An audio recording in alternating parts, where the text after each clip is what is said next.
Hey everybody, it's me, your girl, Raven. I'm sorry for not posting at all. I know I look awful right now. I got off from work 5 hours ago and I've just been watching cartoons.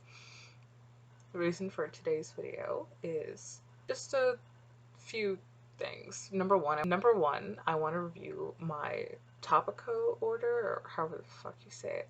Um, yeah, I just want to review it for my fellow nerds out there, especially because the Holly Black store is so new. Um, it was just a random email I got because I was already subscribed for Welcome to Night Vale, and I was so excited. Um, I'm so into the Cruel Prince right now, and I've already pre-ordered the next book. I'm really looking forward to it. So I figured I would review a couple of the items from Holly Black store. The other couple things is explain why the videos are so sparse. Number one, most and foremost, I do record videos on and off. I just don't do it often. Um, and when I do, I end up deleting it most of the time because I don't like how my face looks. I don't like the content. It just seems so boring. Especially because my whole channel, none of it, nothing really correlates. I promised myself that I was definitely going to post this video. And the reason it's so grainy and gross instead of the other high quality stuff I've had is because I'm using my laptop camera. I usually use the camera for my school, and it's summer break right now, so I don't have access to those cameras, which are 8 hours away. I do have other cameras, they just don't work for some reason anymore. I don't know why. Number two reason I don't make videos as much anymore is because I'm working on a novel and I'm trying to put all my time and effort into that, and it's killing me a little bit. Like, there's so many parts where I'm so excited to be writing and introducing new characters and continuing the story, and there are moments where I have to fill in the gaps, and those aren't as fun, and they should be. Writing those parts should be as fun as it is for an audience to read those parts, which means I really need to work on my skills. But it's gonna take a lot of patience, especially if I want to participate in Pitch Wars this year. So I'm gonna need all the patience for that. So yeah, we're doing a review. I will admit, I have already opened and fiddled with the items a little bit, but I haven't done everything. It's just a little bit. I'm going to Animanga in like a day and a half, so I don't have time to clean. I am planning to clean, and I'm hoping to record some footage while I'm there, but don't hold your breath for anything. So the order total for this, which I don't mind saying, was $58.09. Yeah, I threw some money out for this, but this is also an impulse buy because I love Holly Black's work so much. Now I'll admit that I haven't read everything that she's written. I read The Darkest Part of the Forest and her Cruel Prince series. I know she worked on the Spider Chronicles. I don't think she did that alone. But I'm gonna sound like the worst nerd ever when I say that I enjoyed the movie. And like, I rewatched it recently and I still liked it. I should read the books, you're right, but I don't have time. So the package, the size, which was a little disappointing because that was almost $60. I wanted a box, bitch. So I got a total of 3 things. Not a lot. So we'll start with the one thing that isn't Holly Black. So I wanted to get these for... Oh wow, that's so much clearer and nicer. For no good reason. I wanted them. I have read Dark Artifices, or however the hell you say it. I don't know what's with Cassandra Clare and using words that almost look like words that I know. I'm not caught up. I'm 2 books behind. I have them. I just don't feel like reading them. Getting through this series was a bit of a struggle because I only cared about 3 of the cast of like 20, which made it very difficult to read. But I got through it. I struggled, but I got through it. So these are the Dark Artifices character postcards. And having a visual representation of the characters really help. I do have the notable Shadowhunters and Downworlders volume with the flowers, uh, drawn by Cassandra Jean. Love that, but it's not always helpful, and this is also not very helpful, but they're very pretty. So the website listing actually has all of them shown, but not in like their own detail. Oh no, Livy's too white. Oh, there we go. So yeah, very excellent, very pretty. For those wondering, the characters I actually gave a shit about in the series was Diana and a few others. I'll show you when we get to them. Here we have Jaime. I do like the tarot design. I'm not a big fan of tarot, but I really love the design of how it looks. I actually met a boy named Kieran the other day at work. That was entertaining. Oh yeah, but I do like the tarot style design. I know the Shadowhunters have their own deck that I would maybe want to own one day. Useless in my stupid hands. This is, oh, I did care about what happened to Kieran. Kieran really grew on me as a character. So here we have Diego. I really love this image of Emma. I don't actually care too much about Emma as a character, which made reading the 3 books very difficult, because I didn't really care about Emma and Julian's relationship, or really them in general. But the illustrations I see of her are gorgeous. Here we have Kit, the newest Golden Boy edition, because you know how Cassandra Clare loves her Golden Boys. We have Drew. I like this one of Julian. My only issue with it is just how dark and menacing he looks. Like, I think this captures the inner Julian, but he's also still pretty much a child. Hold on. He's legally an adult, I think, by the first book, but still, I don't think he should look like Ibiki Morino if he was, you know, hot. The Christina one's cute, although I do wish they had used a darker shade of brown for her skin. That's just me being picky, though.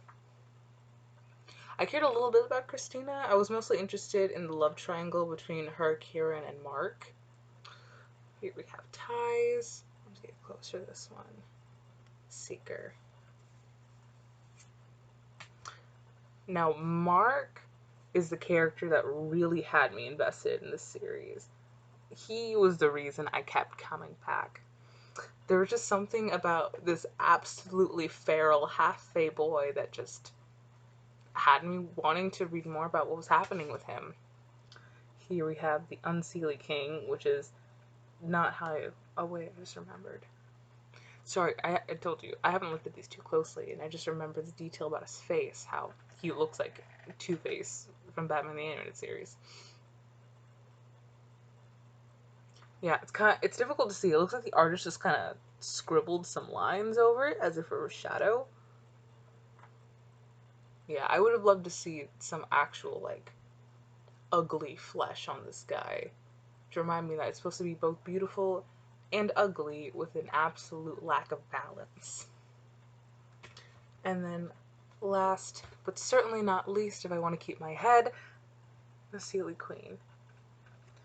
Which, personally, I think this is one of the most well-designed. She reminds me of, like, a moth queen, I almost want to say. A queen bee. If a bee was less vibrant in its colors. I love the all-blue sclera. I just think everything about the Seelie Queen works. I would have liked to see some other characters, or if in the future more of these character postcards are made, I would love to have some from the original series. Sealed. We're done. If I was to give this anything out of 10, I would say this is like an 8 out of 10. It's what it says it is. I don't love everything about it, but it's nice. Next, because it's easy, of the exact 4 things that were up in the Holly Black store when I ordered. And there was the I Am the Mortal Queen of Fairy pin. I was surprised by how large it was. I was really expecting it to be smaller, but I'm glad it's much bigger. This makes it more visible. I was also afraid it would only have 1 prick in the back, or I don't know what the term is. But it has 2, which actually really helps to keep it stable. I have large pins like these that only have 1 thing in the back, and it's a nightmare to keep them horizontal. I love this a lot. It's very cute. I haven't tried putting on anything yet, and actually, let's look at what the stubs look like. Thick stubs that curve inward, which isn't necessarily a bad thing. That'll keep it a little bit more stable. But yeah, it's just so pretty and shiny, and it's has a very nice heavy weight to it. Like, this is quality. This is $12, which is reasonable price. This is what you pay for a pin at an anime convention. I should know. And then I have one more thing from the store. Well, there were 2 candles being sold, and I wasn't going to buy both because they were both on the expensive side, which I understand candles are. I recently had a fragrant jewels order that blew me away how expensive it was. But there were 2 candle options. There was one for Fairy and one for Cardan, which I do wish there was one for Jude. I'm hoping in the future there'll be one for Jude. But this was a $25 candle. Now, this is pretty small for $25. Although, to be fair, this is a new store. This is handmade. Okay, so the Cardan candle is supposed to smell like leather, black amber, and oak. And then the Fairyland candle is supposed to smell like rosemary mint. Refreshing scent has notes of rosemary and mint. And yeah, that's all it says. So the Fairyland candle didn't sound very promising. I would have liked to get it, but it doesn't sound like it'd be a good scent.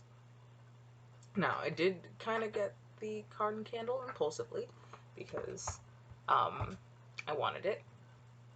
So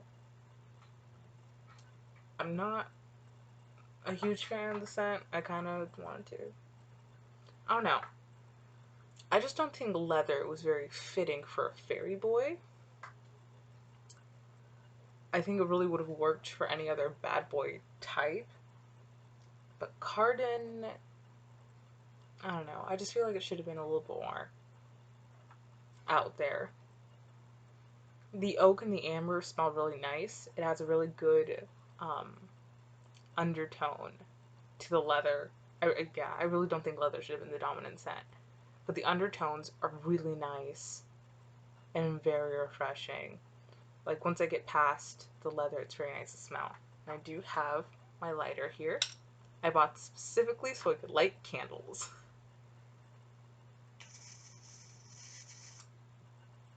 There we go.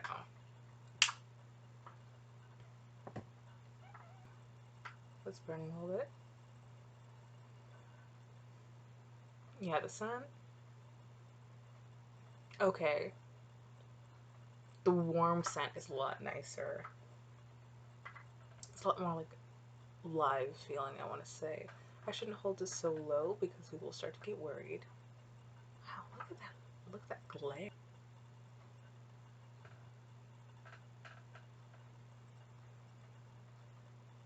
But yeah, once it's burning, it smells a lot nicer. So that is better. Yeah, that completes my order from Holly Black. To rate the candle, it's 7 out of 10. The pin, I would give it 10 out of 10.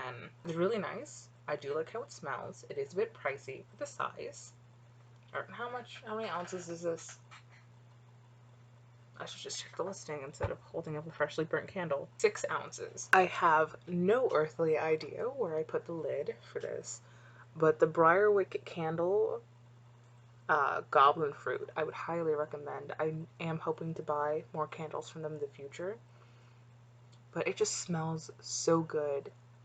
Like, legitimately from in The Wicked King, when they have Jude being the queen, oh god, the queen of mirth. This is exactly what I think that berry fruit would taste like. The smell. Yeah, this is a very good candle. This has 8 ounces. And this was like $20 with shipping. So, I'm not against Holly's whatsoever. 100% support your favorite writer, support your favorite novels. But also, there are some great artists out there with some really good candles. Um, that's gonna do it for today. I'm gonna try to edit this video and hopefully get it up tonight. I just wanted to do this, so I hope you all have enjoyed it. I hope that this was just boring enough that you fell asleep to it and you can listen to this on and off every night. And anything else? Love yourself. That's a good note to end on. Love yourself. And with that, I say good night.